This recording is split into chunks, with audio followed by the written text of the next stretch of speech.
Hello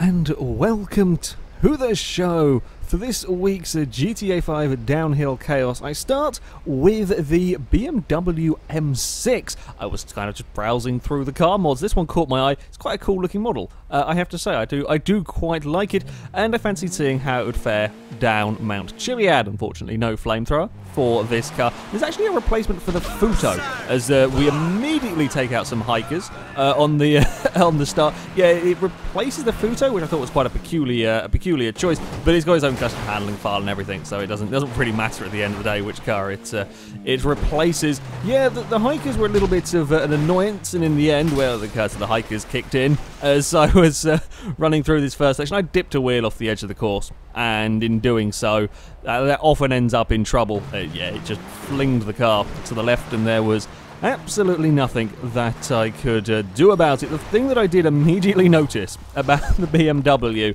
I was really struggling with the brakes. This car does not really want to get stopped. It is pretty damn fast accelerating. I've got to say, this is a pretty damn quick car with the handling file that comes with it, but the brakes, no. Not very many brakes in this one. Trying to get it stopped down into turn one that time around. Amazing amount of airtime I got in going off at that part. I just couldn't quite get the car stopped. Again, a little dab on the brakes before leaving the jump wasn't quite enough. That's is a very common thing to see cars go off there. It tumbles and rolls spectacularly as it does go off the course. But I pushed my luck a little bit too much, and then especially when the back end of the car runs that little bit wide out towards the rocks, it just lifts it up into the air, and that's when we get these really rather spectacular flips and rolls off the side of the mountain. Again, I was playing it a little bit risky down that part. I got away with it that time, but then couldn't stop it into the next corner, and then we go for a roll off another part of the corner. Actually, quite unusual to roll in that particular manner. I just couldn't get the car slowed down in time for the corners. Ended up getting chased down the hill by by a boulder.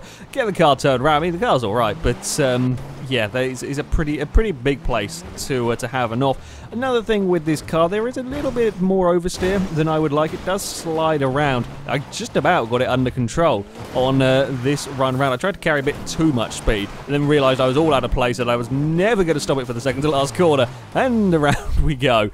Yeah, GTA 5 cars tend to be pretty grippy. You tend not to get too much oversteer from them, but this thing, yeah, there was some sliding going on from it. It wasn't terrible. I've driven a lot worse. The normal Futo, for example, far worse than this. But yeah, it's the back end does let go a little bit. Also the bushes, well, you hit the bushes like that, you're often going to end up in trouble. Only some cars can get away with it, and the BMW is not one of the cars that can get away with running through the bushes. Again, another instance of both the brakes and the oversteer getting the better of it. I tried to carry a bit too much speed, and then when it wasn't making the turn, we ran out of grip as well, just sort of all combined into one go. Yeah, it took a few runs to get the hang of the BMW. Once I'd kind of got used to the brakes, got the braking point sorted, and figured out kind of, you know, how much speed I can actually get away with in this car, then, yeah, you know, it wasn't too bad. We didn't have any big problems with the bumps. Yes, you saw the wheel get caught. If you fell off the course here, the wheel could get caught over the edge, and that could fling the car about. That does tend to be the case with quite a lot of low-riding sports cars and so on. It's not an uncommon problem, and yeah, you know, the BMW is not exactly designed for rallying, so yeah, I wasn't surprised by that. It's a fairly agile car. It gets turned around the head, as you see there, though, trying to get that power down. We do get quite a lot of wheel spin. It does slide about quite a lot. We didn't have any two-wheeled issues. The car never really looked like it was going to roll going around a corner. I just saw it there very, very briefly lift up onto two wheels. But, I mean, aside from that, I could attack the corners without any fear of rolling. It was my fear of oversteering and spinning the damn vehicle that was the bigger problem. I mean, again, you see it getting very sideways. And, yeah, getting very sideways and then being bounced around. Not a particularly great combination. But I got away with it. I managed to deal with it all. I mean, on this run here, that is about as much as I can push my luck through that section. I did really well to get it down this little side road as well, because we were twisting in the air almost as we headed down there. But I managed to do it. This is not fun in the BMW. It's too bumpy for it. It can't... The suspension can deal with it, but combine the bumps and the oversteer, and you can't get any power down. So yeah, the final couple of corners, BMW does not like. Definitely lost a little bit of time through there, just waiting to get on the power. As you see, as we sort of come up here, kind of get a sense of the oversteer from this car. Yeah, not a bad vehicle. Driving down Chiliad, you do very definitely have to be aware of the brakes. It'll probably catch you out for the first few times driving this car because it doesn't quite get stopped in the same way that you would expect. And yes, it will slide around a little bit, but aside from that, no, not too bad. There was no kind of humongous major problems getting it down the course. Up next, we've got another one of the Russian cars, a UAZ. I've forgotten the numbers. I think it begins with a 3. Really hard to remember all of the numbers. This one is a replacement for the Dubster. You can kind of see why. It's a very similar kind of style of vehicle. I was thinking this thing could fare quite well down the course. So my big kind of concern, especially with any SUV really, is their likelihood to fall over. SUVs are kind of notorious for tumbling over down this course. That is kind of what I was expecting when I set off with this car. I was expecting to have tumbling issues with the vehicle, but that wasn't the case. I mean, that was really on the banking. That should have rolled the car, and it didn't. It just didn't go over. Suspension is very soft in this vehicle. Actually deals with the bumps quite sensibly, which really surprised me. At the end, I made a silly mistake turning a little bit too soon, and then we did roll over. That was completely my bad, though. You do that with any vehicle at the hairpin like that, and it's going to go over. But yeah, I was amazed that how well this car kind of stayed on all its wheels. Yeah, I mean. Rolling at the hairpin is certainly not unheard of, but yeah, I could push this car through sections where I really didn't think that I could. Admittedly, I may have got a little bit brave, thinking, oh, we've got nice suspension, we can deal with that, and well, we couldn't. We slide across the road. Some cyclist gets absurdly lucky. It's just like a 40-mile-an-hour UAZ bouncing across the path in front of him. Yeah, I mean, if I'd been, like a second slower down the mountain, if that even, we would have completely splattered the cyclist there. That was a pretty big off. But yeah, I mean, this really didn't take particularly long to get it down the course.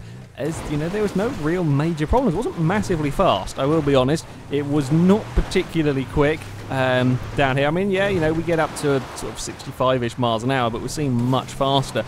Like there. That was quite ridiculous amounts on the kind of on the curbing on the inside, on the dirt, and it didn't want to go over. I mean, the corner that we just went round, yeah, I did get it on 2 wheels quite a lot, but that was a ridiculous kind of line almost I was taking. You do that with a lot of vehicles and it'll tip it up onto its side. I was expecting this sort of thing would roll over taking that line, but nope, you could get away with an awful lot. And again, it deals with the landings of the bumps very, very nicely. It's around these corners here, we've got no problems across these particular bumps, and then we come up towards the first of the really big jumps, and we're fine. Again, cushions the landing really nicely. That's why I thought we might be okay to take a little bit more speed further down here. It's still a little bit too quick for this section. You still got to have a little bit of a lift. Still be relatively, quick through that part of the track, but you can't quite take it flat out across there. It won't quite deal with that much. And after the BMW had all of the oversteer issues, this one here nowhere near as bad. Not quite as much grip around the final corner there. We do get a big slide, but yeah, in all honesty, really quite nice and easy to drive down the course.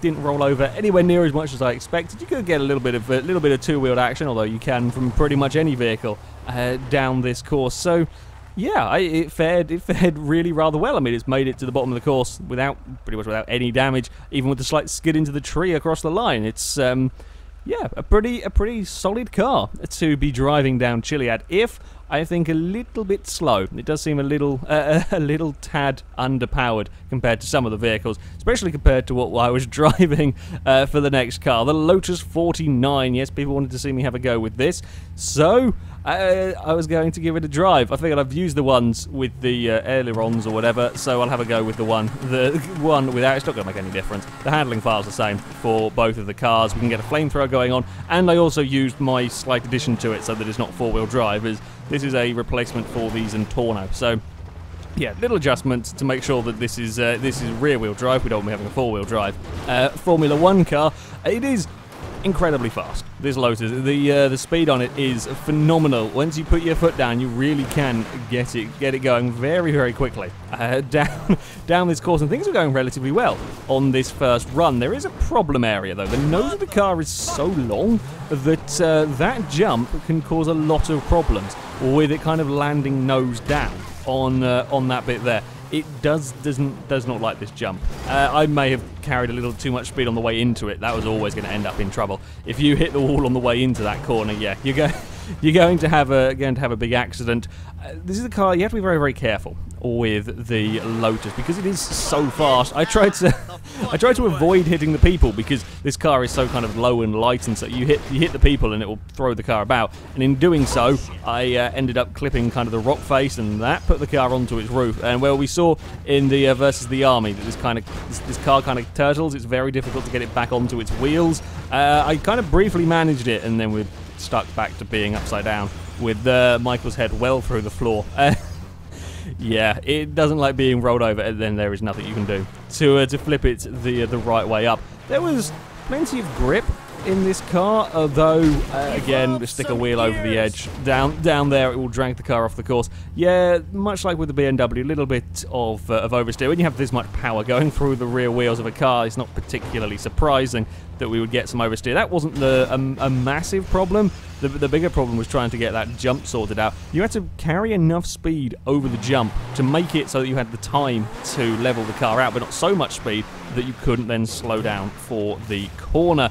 It took a few runs to get the hang of this car. Honestly, it wasn't too bad because the brakes are very, very good. In the Lotus, it'll get slowed down very, very quickly, but of course you want to try and make the most of the speed. See, you can't use a lot of the speed. This is one of the issues we've had with the very, very fast cars. I mean, we were up to, what was the UAZ doing, like 65 down there? This one, we get up to 65 so quickly, but I think we got up to about 70, maybe a little bit more, but you can't use that, you can't use the extra speed because you've got to be ready to get on the brakes for the next corner. Again, out of here, you can fire it down this next straight, but then you've got to be careful. You've got to get onto the brakes. Didn't really like this corner down here. This is one that you have to be a little bit careful. It was very easy to get some oversteer going on if you tried to take too much speed. Again, you see the wheels spinning up. Got to be a little bit careful with the power. Then you've got to try and boot it, carry enough speed to level the car out, and then we still have got the control to get it around the next corner. Again, we fire it down here with a little, wasn't quite ideal on that one. We got a little twist before we got to the actual jump, but got it all back under control, and then we're dodging the bushes as we run down here up towards the final couple of corners. Again, much like with the BMW, the bumps are a bit of a problem for the Lotus, so you've got to be a little bit careful around there that you don't get the car too sideways, and oversteer, you can fire it towards the line, and the Lotus soars through the air, and we bounce it off a tree ever so slightly. Yeah, I mean, the Lotus 49, as you would expect, very, very, very quick car. This one, a little bit difficult to drive, although no huge problems with this car, aside from you've got to be aware the nose does like to dig into the ground if you don't get the jumps quite right. So you've got to keep your momentum up across the jumps and still be able to slow it down for whatever corner comes up next. It takes a little bit of practice getting that right as we get some more fire from the back of it, but yeah, you know, the Lotus fared pretty well for a Formula 1 car going down a rally stage. The suspension did pretty damn well. Anyway, on to the times, and it is the Lotus that is the quickest car of the day. Unsurprisingly, it goes into 17th place, a 1:26.9. 0.8. Not a bad time, although admittedly, you know, it's only 0.3 of a second quicker than a Blackfin. I think the problem with the Lotus is so fast, it's incredibly hard to actually use any of the speed, though. You can't put any of the power down, because a lot of it is lost in wheel spin, and yeah, you just can't quite make the most of all of the speed that the Lotus has. On the few little acceleration zones, it's very, very quick, but everywhere else, yeah, you just can't really use the power. Further down, the BMW M6 and the UAZ 3159, there we go, that's the numbers, both set fairly close times. The M6 a 132.9, the UAZ a 134.0. They're fairly respectable considering the brakes and oversteer issues I had with the BMW, and the UAZ just didn't feel particularly quick. You know, that's not too bad. It's the BMW's 0.3 off the Hakumi, and you know, half a second off the Challenger, while the UAZ, you know, is around with the Kelter and the Windsor. You know, they're both respectable times. Both of them are not too bad cars. Yeah, the BMW had a couple of slight issues, but again, you know, nothing major wrong with them two vehicles. But yeah, not quite the fastest of times. But there we go. That is it for this downhill chaos. I shall put a link to all of the mods that I have used in the description, so you can download them. Have a go with them yourself. But that is it from me. Thank you very much for watching, and until next time, goodbye.